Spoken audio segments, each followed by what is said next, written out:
Hello and welcome to BATV Update, keeping you up to date on the latest community events in Brookline. This week on BATV Update, we will hear stories about an open house event at the John F. Kennedy National Historic Site and a launch party for the Brookline Local First Movement. I'm Andrea Calso. And I'm Candace Shelton.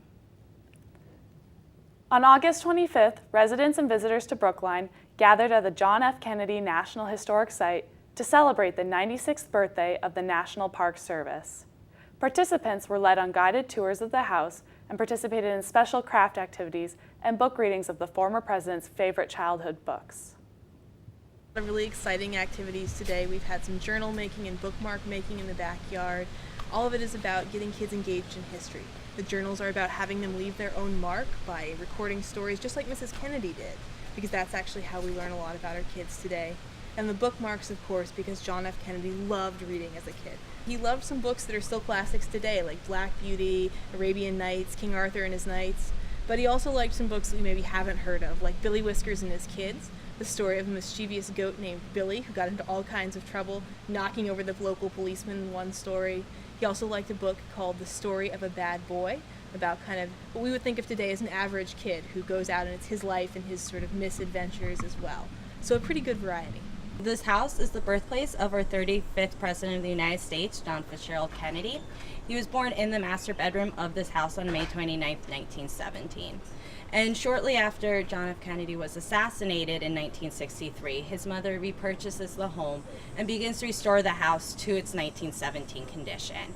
And this house is very vital to the community, not only because we're celebrating our former president, but we also are learning the history of Brookline. We're learning the history of our former president's early years as well.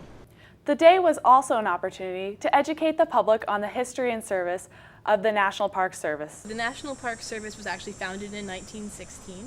It was founded to take care of some of the first 6 national parks, the major one being Yellowstone National Park. And park rangers were originally supposed to help people enjoy the space and also protect it so that people could come back and enjoy it for years to come in the future. And that's worked out because we now not only are celebrating our 96th birthday, but now we've gone from just about 6 units to having 397. So we care for all these places all over America, and it's such a diversity of sites that represent our shared heritage, whether it's natural wonders like Yellowstone, or looking at an important cultural or archaeological site like Mesa Verde in Colorado, or historic sites like this one. You know, we're really here to help people understand the American story, whether they're from here or abroad, and how they fit into it, and what their role really is as a caretaker of America's heritage. I get to work with visitors. I design programming, both house tours, walking tours, special events like this, and year-round I work as liaison between the park and visitors and also the community to bring them together, whether it's school programs, tours, or special events like this one, to show that we're really here to be a resource for this community and to share our story with anyone who's interested. For more information about the house or to visit, the house is open every Wednesday through Sunday, 9 a.m. to 5 p.m.